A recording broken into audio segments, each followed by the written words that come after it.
नमस्कार साथियों, आप सभी का फिर से स्वागत है हमारे YouTube चैनल हिस्टोरिकल पैलेस में। आज हम आपको एक ऐसी ऐतिहासिक जगह के बारे में बताना जा रहे हैं जहां पर इस मंदिर में रहता है 20,000 चूहों का डेरा और जहां पर भक्तों को बांटा जाता है इनका झूठा प्रसाद। जी हाँ, आपने सही समझा। आज हम आपको एक ऐसी ऐतिहासिक मंदिर के बारे में आपको बताने जा रहे हैं जिसे चूहों की माता वाली मंदिर भी कहा जाता है। राजस्थान ऐतिहासिक धरोहरों और चमत्कारिक मंदिरों के लिए पूरे देश में फेमस है। राजस्थान में स्थित करणी माता का यह मंदिर बहुत ही प्रसिद्ध है और इस मंदिर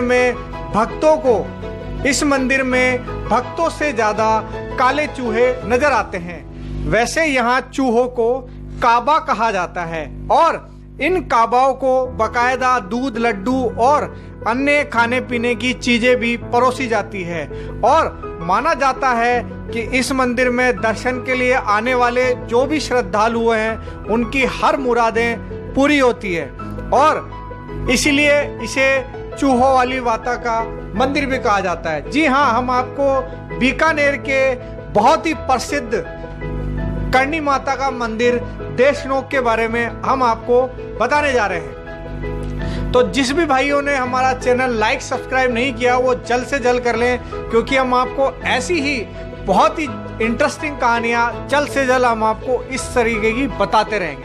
तो आइए हम आपको ले चलते हैं उस मंदिर में।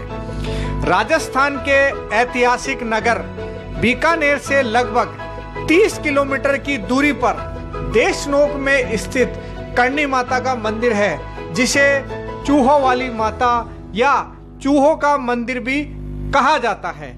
और करणी माता का यह मंदिर एक ऐसा मंदिर है जहां पर लगभग 20,000 चूहे रहते हैं और मंदिर में आने वाले भक्तों को इन चूहों का झूठा किया हुआ प्रसाद भी खिलाया जाता है या मिलता है। और अब हम आपको एक आश्चर्य वाली बात बताते हैं कि आश्चर्य की बात यह है कि इतने चूहे होने के बाद भी मंदिर में आपको बिल्कुल भी बदबू नहीं आती है और आज तक कोई भी बीमारी चूहों से रिलेटेड यहाँ पर कभी भी नहीं फैली है और यहाँ तक कि चूहों का झूठा प्रसाद खाने वाला कोई भी व्यक्ति आज तक बीमार नहीं हुआ है। अब हम आपको इसके इतिहास के बारे में बताते हैं, किस तरीके से ये माता का मंदिर बना। यहाँ पे जोधपुर से पहले मंडोर मारवाड़ की राजधानी हुआ करती थी। 1394 के साल में परिहारो या इंदा राजपूत राणा गंगदेव ने अपनी बेटी लीला दे की शादी राव चुंडा से की थी और मंडोर दहेज में दे दिया था। यहाँ से मारवाड़ में राठौड़ों के शासन की शुरुआत होती है, जो कि 1949 तक बदसूरत जारी रहा। राव चुंडा के बेटे हुए राव रिडमल। उस समय मंडोर इतना मजबूत राज्य नहीं हुआ करता था और मेवाड़ का सूरज उरूज पर था। राव रिडमल मेवाड़ राज्य के राणा मोकल के यहाँ सेनापति की हैसियत से काम करने लगे। मोकल के जाने के बाद उन्होंने उनके बेटे राणा कुंभा के राज में भी अपना कार्य जारी रहा और दरबारी षड्यंत्र के चलते कुंभा ने राव रिडमल की हत्या करवा दी गई और रिडमल के बेटे जोधा को वहां से जान बचाकर भागने पर मजबूर होना पड़ा और वह अपने साथ 700 घुड़सवार लिए जोधा मेवाड़ की राजधानी चित्तौड़ के किले से भागने में कामयाब रहा और जगह जगह पर उसकी मुठभेड़ चित्तौड़ की सेना से हुई और जब वो वापस मारवाड़ की राजधानी मंडोर पहुंचा तो उसके पास अपने समेत महज 7 घुड़सवार ही बचे थे, जो संकट की इस घड़ी में जोधा को उस शरणगाह की याद आई जहां कभी उसके पिता ने शरण ली थी, माने की जांगलू। जांगलू पश्चिमी राजस्थान का वो हिस्सा है जिसे हम लोग आज बीकानेर, चूरू, हनुमानगढ़ और श्री गंगानगर के नाम से भी जानते हैं। यहाँ उनकी मुलाकात उस महिला से होनी थी जिसने उनके पिता को राजा बनाया था। सन 1387 की बात है। मारवाड़ के सुवाब गांव में मेहाजी चारण के घर छठी बेटी का जन्म हुआ। मेहाजी को एक बेटे का इंतजार था। मेहाजी ने अपनी छठी बेटी का नाम रखा रिद्धाबाई। लोक कथा है कि किशोर काल में रिद्धा ने अपनी बुआ की टेढ़ी उंगली को एक स्पर्श से ही पूर्ण रूप से ठीक कर दिया था। इसके बाद उसकी बुआ ने उसे नया नाम दिया करणी। करणी माने चमत्कार। और शादी लायक उम्र होने पर पिता मेहाजी ने करणी की शादी उनके साठिका गांव के दीपोजी चारण से कर दी।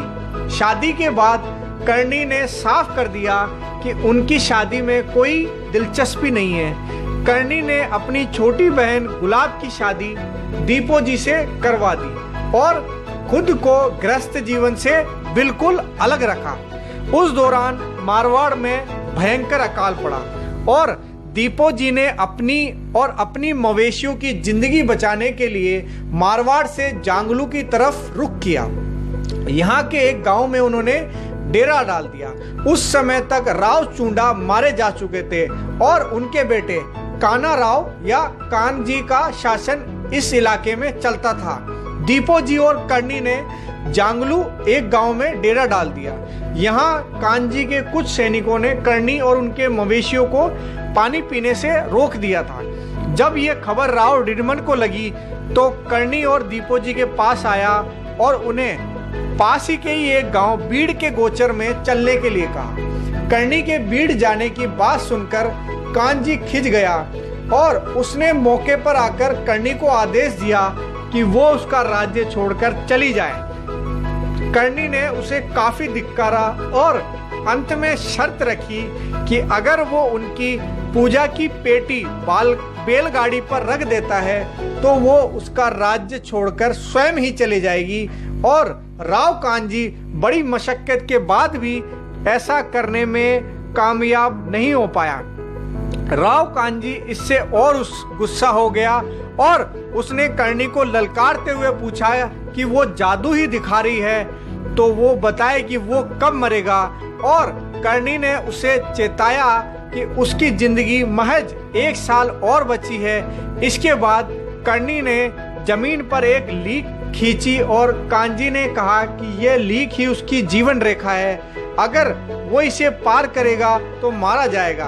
कहते हैं कानजी ने तमाम चेतावनी के बावजूद ऐसा करने का साहस किया और मारा गया। इसके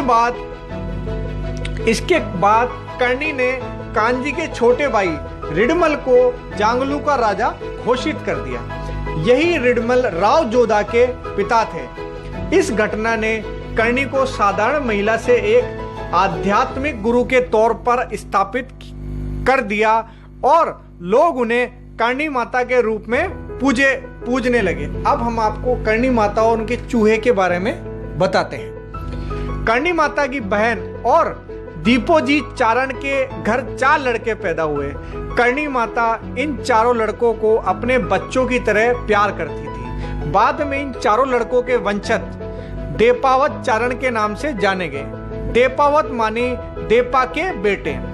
चारों करणी माता के साथ ही रहते थे और करणी माता के जाने के बाद ये लोग उनके मंदिर में पुजारी बने।